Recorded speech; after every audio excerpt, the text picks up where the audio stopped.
Corey has a problem. What's your problem, Corey?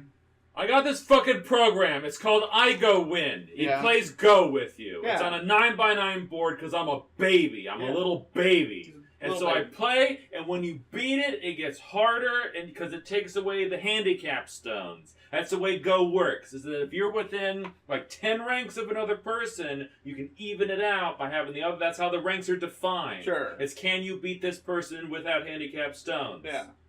So sometimes I fucking get it up to, like, fucking level 10, which is crazy, being able, because it starts at 30, goes up to 10. Yeah. I'm not level 10, but I can get the computer to level 10.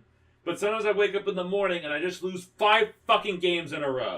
Because I'm retarded. Because I'm a piece of shit. I'm not disputing those facts. However, would you like to at least explain to the audience, the people in the audience who aren't in the know, what is Go? They're not in the know about Go? Yeah. So Go is the most widely played board game in the world. In the whole fucking world. What is it? So people also have referred to it before as, like, you know, Japanese chess or Asian chess. So back in the day, China, Korea, Japan all used to play Go against each other. I think one of the emperors of China or Korea was also at the same time like the best Go player in the world during his reign. And there's a little like, well, did people let him win? Wink, yeah. But so it's like the full game is a 19x19 board. You can put a piece anywhere. It's black versus white. Black goes first. You can put a piece anywhere. And then the other person puts a piece anywhere. And so if you can completely surround an opponent's piece, that piece is taken off the board. Done. And that's basically the entire rule set. Or like, you know, if they have 2 pieces next to each other, you can completely surround that. It's like when you have multiple pieces together, that's a single body. Like if you can completely surround a body, boom, all those pieces are off the board. So it was originally a game probably using like black and white stones. It technically still is if you get an expensive set. And it was probably one of the first historically recorded most intricate ways of politely telling someone to fuck off. Sure. Yeah. Man, there are some games. There are some Go games. Where people get told to fuck off? There was one Go game. All right. Okay, so at one point it's like, so the way the ranks are set up, at some point you start hitting dons. You're a first dan, a second dan. Like karate. Yeah, like black belts. Yeah. And it's almost respected as a mental martial art in a way. Probably is. Where you are like, I'm a 10th degree black belt in Go. If you're a 10th degree black belt in Go, you are allowed to just be like, oh, you know, and then... And throw stones at people. Yeah, in their face. But so like there was this time, so a long time ago there were different dojos for Go. There were different schools. Goodness, rival schools. And like the dominant one was Hoshinbo, I believe. Of course. And like I don't know what the other ones even did because I have a feeling that all of modern Go is probably based off of the Hoshinbo style. Fuck. But I guess it was the better style because they beat the shit out of the other schools. Do you think they had clever names for their Go styles, like Flying Crane and they still do. Sneaky Fox? There was someone in recent history, and they said that Flaming Dragon. It was like Starburst style or something. Starburst style! Because he would focus on the middle of the board, which is really weird, and I don't even know how that works, instead of just trying to take the edges. Because traditionally, like, corners are really easy to take, sides are a little harder to take, but you get more points for them, and the middle is fucking chaos. But he's a man. He starts in the middle. I guess. Starts in the middle. He focuses on the middle. He's hardcore. Anyway, there was this one time when this one guy wanted to be acknowledged as like a grandmaster. He wanted to be like on some sort of council the or best accepted around. into some school. Nobody's ever going to take him down. Up there. Yeah. And this other guy, this other master, like would not acknowledge him. And so what he did is he sent his student to fight that guy. He was like, I'm so good. This guy I taught how to play. He literally brushed some dust off of his shoulder. Yeah. And so the student goes and plays, and like traditionally Go is played in multiple, like a best of 5 sort of thing. And you always play out all 5 games, even if it goes 3-0. You still play out the other 2 to see if it went 5-0 or if the other person managed to come back and save face. So I don't know if there was a series of games or what, but the student was doing quite well, and it looked like the master was going to get embarrassed. And then he played these 3 moves that like blew everyone's mind. Fuck. And it blew their minds so much that they claimed that ghosts had whispered the moves into his ear. We can't prove they didn't. And then, after the master won the match, the student vomited blood onto the Go board. Nah, I don't know about that part. I'm willing to believe ghosts told him some moves, but vomiting blood on the board. And then he was taken away and he died. And so, like, in a modern... Are you telling me that the master hit him with a lethal go move? So, the legends are... Killer combo! The legends are that he was, like, a twisted sorcerer, and that the dark spirits in the room... He essentially cursed his opponent, to be fair, by playing the ghost moves. You can't prove he wasn't a dark sorcerer. But it's also very likely that it was a coincidence and the student just had internal bleeding for some other reason and was going to die soon, and just so happened to make it through the go match. Always something to break the ghost argument. And like we don't know if he immediately barfed on the board with blood, or if maybe he lost and they sat around talking and then it happened an hour later. But yeah, that's a story. The story is that the guy was given cursed ghost moves and he caused the student to die as a result of it. There you go. So there are some go games. There you go. There are some games in the past. So here's the thing that we already talked about on Two Guys. We're back in the present. But right now. Yeah. Okay. So by the way, sometimes I lose like 5 go games in a row, and I go from 10 down to like 17. He wakes up retarded. Sometimes I'm just retarded in the middle of the day. Sometimes I just can't go. He catches the downs. And so then I have to keep playing until I can get back up to about where I was. And so that's why I already have like 150 games played on that program. Anyway, changing gears. At some point, when we were talking about the ghost moves, I remembered. And we talked about this on Two Guys already. But it's worth repeating. Yeah.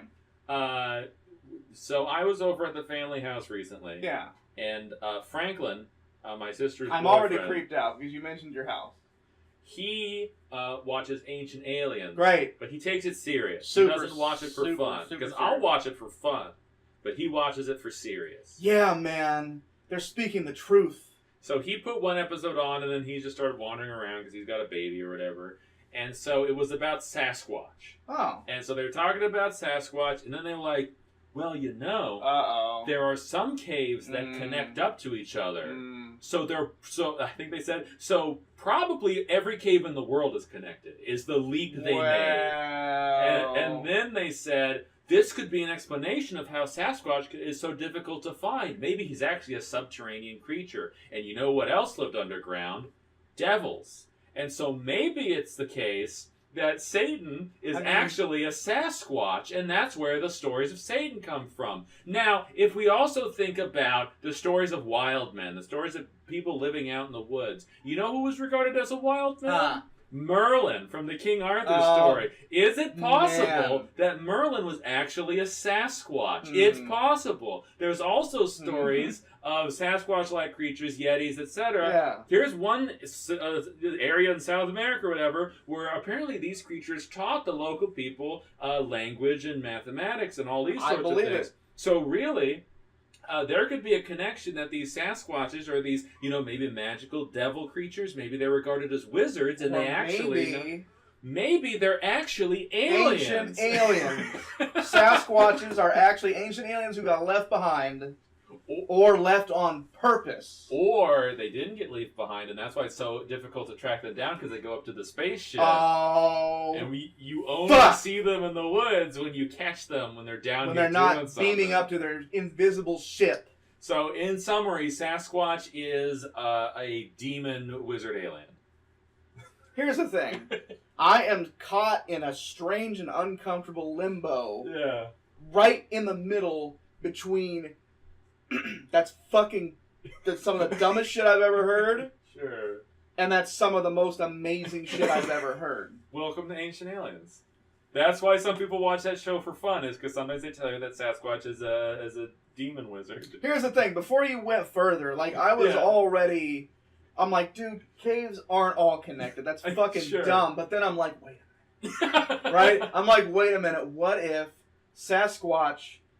what if every cave on Earth, in the back, in the deepest shadows, is connected by, interdimensional, shifty doorways or whatever, and so Sasquatch just teleports all around the planet through caves, and that's why no one can ever find him. Yeah, you were on board. My brain was going there. Yeah. I was with it. Do you want me to tell you a creepy cave story now? It's one of the best scary stories I've ever heard. Yes. Okay. So the way this story was set up is it was on a website, and it was, I think, purposefully made in such a way that it was just some guy's rinky-dink HTML blog. Like, it didn't have frames, but it was one step away from having frames. It was just text on a page, and you went to the next entry or the last entry. Yeah. So this guy just has this cave blog, and also a nice setup is that there's like 1 or 2 caves worth of stories before you get to the creepy one. So you're like, oh, this is just a cave normal blog. ass cave stuff. Yeah. So this guy and his friend go down to this cave, and to get into the cave, there's like this big rock shelf, so they have to tie a rope and kind of go down into the cave. Yeah. And then they're exploring around the cave. They're spelunking around the cave, and then one day they're down there and they find like there's this little hole in the wall and there's wind coming through. It's already terrifying. And anyone who's in caves knows that that means that this cave connects to another cave, or there's another opening to the outside. Already terrifying. Because we have fresh air coming through. And so they're like, you know what? This hole's really tiny, like the size of a melon or so. But they're like, hey man, like let's chisel out this hole. Bad idea. And let's go find where the cave pops Horrible out. This will idea. be great. Yeah. And so they come back day after day after day, and they just keep chiseling it open. And they get to the part where, like, one guy could probably fit through, and it's real narrow on the other side. But his friend is like, no, dude, I could totally squeeze through that. And so you wait here. And so the friend squeezes through, and he gets out. It's like, oh man, yeah, it really opens up. There's a hole in the cave over here. Hold on, I'll scout around. Hold on, I just want to say before you go any further, yeah, I already don't like where this is going. So then he's sitting, he's waiting. He doesn't really hear anything. Of course not. And for a while, he started to get like worried for his friend. Yeah. So he calls out like, hey, real talk. Hey Dan, are you out there? And he's like, oh no, I'm fine, bro. And then they're all just whatever. And then suddenly he hears a bunch of footsteps. Fuck. And Dan runs up and he's squeezing through and he goes, go, go, go, go, go, go. And he's shitting himself. He's like, go, go, go. Literally. And the guy's like, okay, shit. And then he starts picking up the gear and he goes, no, leave the gear and go. And they're running and they're whatever. And so they get to the rope and they're climbing up. They climb up the rope and Dan goes, cut the rope, cut the rope. And he's like, what the fuck are you talking about? And he goes to pull on the rope and there's tension. Oh! There's something on the bottom of the rope. Shit! And so he cuts the rope and they get out. And then like the rest of the is like, Dan cut himself off from the world. He was getting really paranoid. And at one point he calls him and he's like, Bill, you gotta come over. Bill, please come over. HP fucking Lovecraft status. Yeah, and Bill's like, why? What's wrong, Dan? And he's like, I don't know. I think something's outside. Just please come over. And he comes over, and the door was open, and Dan was gone. Fuck! And then, like, Bill, like, the last entry, Bill goes, like, I don't know. I'm gonna go talk to the police and see what happens. And then next entry is a broken link. Shit! Real talk? Yeah. I got a little chill.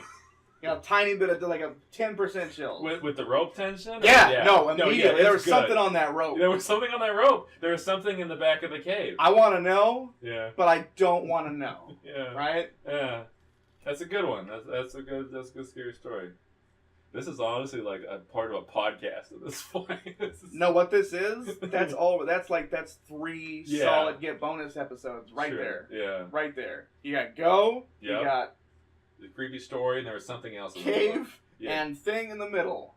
Oh, Ancient Alien Sasquatch. Oh, yeah, Ancient Alien Sasquatch. Yeah. That's the through thread. Yeah. Yeah. One of the best modern players of Go, do you know what his first name was? No. It was Go. Get it? It was legitimately Go, and it was just a coincidence that he got good at it. All right, you ready? Sure.